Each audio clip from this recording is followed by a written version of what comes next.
राजस्थान का बजट भी यहाँ पर आने वाला है। तो ये कुछ बातें यहाँ से आती हैं, तो ले लो स्क्रीनशॉट, फिर चलते हैं और भी आगे साहब। जी भाई, अब चलो आज एक बच्चे से मैं आपको मिलाता हूँ, एक ऐसी शख्सियत से, मतलब जिनके बारे में थोड़ा सा बता दूँ कि हमारी उत्कर्ष की ऑनलाइन स्टूडेंट थी वो, और उन्होंने वर्ष 2015 में अपनी ग्रेजुएशन कंप्लीट की थी।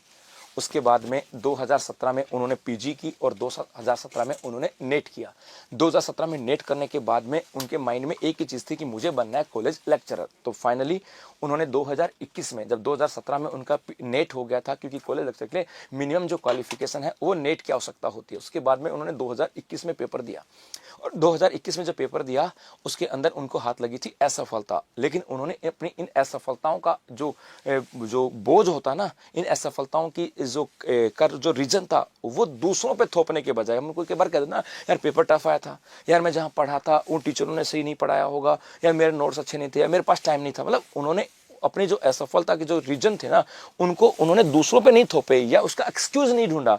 उन्होंने उन एक्सक्यूज को देखा कि यार मेरी कमी कहां से थी, और उन कमी को पूरा करते हुए उन्होंने वापस से अपनी तैयारी प्रारंभ की, और 2023 में वापस से कॉलेज लेक्चर में वो बैठी।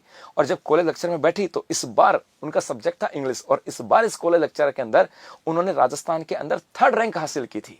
और पता है उनको सबसे अच्छा क्या लगता था, मेरे गब्बू गा लेना। मतलब वो हमारी ऑनलाइन पढ़ती थी, मुझे नहीं पता था कि बच्ची मेरे पास से आ गई, तो वो जब बच्चे पूछते तो मैं ऑनलाइन भी कहता हूँ, मैं ऑफलाइन वैसे कहता हूँ, टिंगलो चुपचाप बैठ जाओ, नहीं दोस्त झापड़ गाल दूंगा या गब्बू घाल दूंगा। तो वो कहती है सर मुझे आपके गब्बू बड़े पसंद थे ना। तो वही बच्ची जो है ना वो आप लोगों के साथ मिलाने वाला हूँ कि कैसे एक असफलता देखने के बाद, क्योंकि हम लोग क्या सोचते हैं कि असफल हो गए यार, है ना, दूसरों पे दोष मरना चालू कर देते हैं, या तैयारियों में अपनी तैयारियों में कुछ कमी कर देते हैं। उन्होंने ऐसा नहीं किया, और वापस से जो है ना अपने उस रूटीन को वापस से देखा कि क्या कमी है, और वापस से उन्होंने पढ़ाई करना प्रारंभ किया, और फाइनली 2023 के अंदर राजस्थान में 3rd रैंक से आई है इंग्लिश के अंदर। तो हमारे साथ है ईसु सक्सेना जी।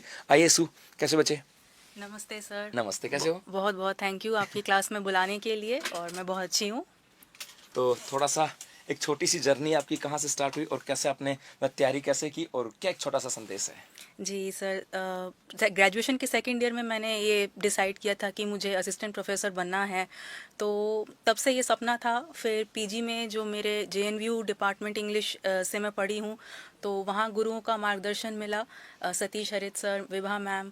और जब फाइनली 6 साल बाद ये दोबारा मौका मिला बैठने का, तो मैंने उत्कर्ष को चूज़ किया जीके के लिए।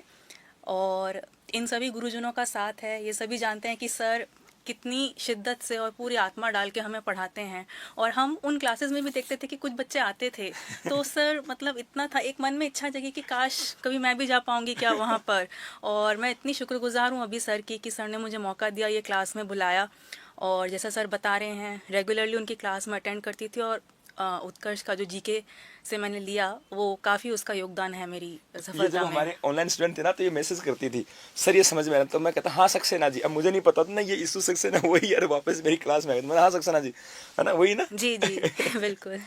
है ना। तो ये मुझे पता कि उसमें क्या लगता था कि छोटे छोटे बच्चे होंगे, ऐसे मेरे साथ बहुत सारी ट्रेजेडी हो गई इस कॉलेज लेक्चर के साथ। तो एक बच्चे तो ऐसे थे जो कुछ तो मेरे से एज में बड़े थे, उनको मैं बेटा बोलता था, उनका सिलेक्शन हुआ भी है, तो उनका सर आप पहले हमें बेटा बोलते थे, अब हम आपको बेटा बोलेंगे।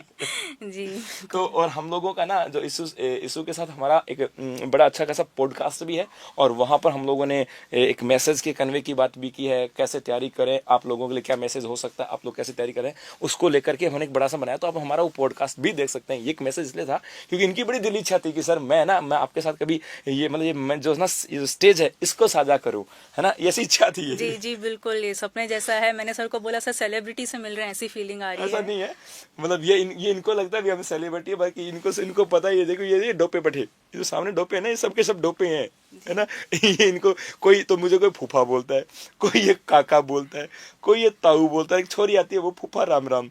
तो ये ऐसे है, तो इनको तो मैं घर का सा आदमी लगता है। तो तूने ही सोच कहा कि भाई गुरुजी आप सेलिब्रिटी हो, ऐसा कुछ नहीं। छोरो है क्या सेलिब्रिटी, देखना अभी सुनना तू, हर छोरो ऐसा तन लगे कि कोई सेलिब्रिटी है, हर डोपो झूठ बोले तो मार मार कर आंखें मार करके आंख बंद कर दूंगा, ध्यान रखे तुम।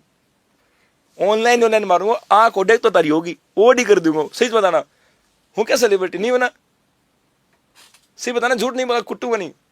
हाँ नहीं हो, देख लो एक नहीं करनी है साहब, क्योंकि ये बच्चे ना मैंने कभी इनके साथ वो फील लिया ही नहीं, मतलब मैंने कभी इनको दिखाया नहीं कि मैं क्या हूँ कैसा हूँ। इनको हमेशा मैंने यही फील दिया कि भाई मैं तुमसे 2-4-5 साल बड़ा हूँ, तुम्हें पढ़ा रहा हूँ, पढ़ लो नहीं कूट दूंगा। मतलब मेरी ड्यूटी ये थी हमेशा से कि मैं जो मेरे बच्चे आए ना, मैं उनको अपना 100% दूँ। वो कितना दे रहे हैं ये उनके ऊपर है, लेकिन मैं मतलब वो कल को पेपर दे के निकले ना तो उनके मन में ऐसा नहीं आया कि यार हमने नरेंद्र जी ने हमें 100% नहीं दिया, है ना। तो एक छोटा सा मैसेज आपका। जी, बस 2021 में भी मैं उत्कर्ष से मैंने कोचिंग ली थी, इस बार भी ली, तो मैं बहुत ज़्यादा शुक्रगुजार हूँ कि आज वापस उसी मंच पे मुझे मौका मिला। और सभी से मैं बस ये मैसेज करना चाहूँगी कि आप अपने पे विश्वास रखें, जिन भी गुरु में आप जिन गुरु को आप चुनते हैं उनमें विश्वास रखें, और जो आप चाहते हैं वो ज़रूर आपको ईश्वर की कृपा से मिलेगा। कॉलेज कौन सी मिले मुझे बता देना, ये छोरे ना कोई आपको स्टूडेंट मिलेगा वहां पर है ना। तो चलो बेटा, आप आए और आपकी भगवान करे आप यूं ही हमेशा हंसते रहो, मुस्कुराते रहो, अपने ज्ञान के भंडार को यूं ही बच्चों में बांटते रहो। किस कॉलेज में पोस्टिंग है मुझे बताना जरूर, मैं बताऊंगा छोरो कि कौन सी कॉलेज में गई है ना, है ना भाई। इसको कौन सी कॉलेज में फिर वहां पे पढ़ना है मैंने समझेगा बात को, नहीं कूटूंगा मैं, देख लेना, है ना। और यूं ही मतलब बच्चों के साथ ज्ञान को बांटते रहना, मुस्कुराते रहना, और जो आपने फील किया अपने गुरुजनों से वैसा वैसा उन बच्चों को लगना चाहिए कि ये भी हमारी गुरुजन है ना। तो ऐसी शुभकामनाएं कि आप यूं ही आगे बढ़ते रहें। मैं सभी को शुभकामनाएं देना चाहूँगी, जिसके लिए भी वो मेहनत कर रहे हैं, आपको सबको वो मिले। और बहुत बहुत धन्यवाद सर। थैंक यू बेटे। जी जी ओके, है ना। तो ये हमारे साथ ही इशू, अब तो भैया ये इशू लेक्चरर बन गई है, लेकिन हमने तो देखो बच्चे ने भी कभी एहसास नहीं करा। मैंने बोला मैं इशू, तो बोला हाँ सर ठीक है इशू चल जाएगा, है ना। मैंने कहा अब यार और सा लगता है, वो बच्चे लगता है उसको इशू जी बोलूँ तो फिर थोड़ा सा और सा लगता है, लेकिन फिर कहा नहीं सर चल जाएगा, हम तो बच्चे जैसे हैं आपके ना सर। ऑनलाइन गब्बू भी लगते हैं क्या? लगता है ना, कभी आ लपेटे में ऑनलाइन गब्बू को ना कई चीज़ लागे हैं है ना भाई। तो ये बच्ची थी ऑनलाइन में हमारे स्टूडेंट थी, और मतलब देखो क्या होता है कि आप जिन चीज़ों को मन से पढ़ते हो ना, दिल से पढ़ते हो, तो कंस्ट्रक्शन तो रोक नहीं सकता।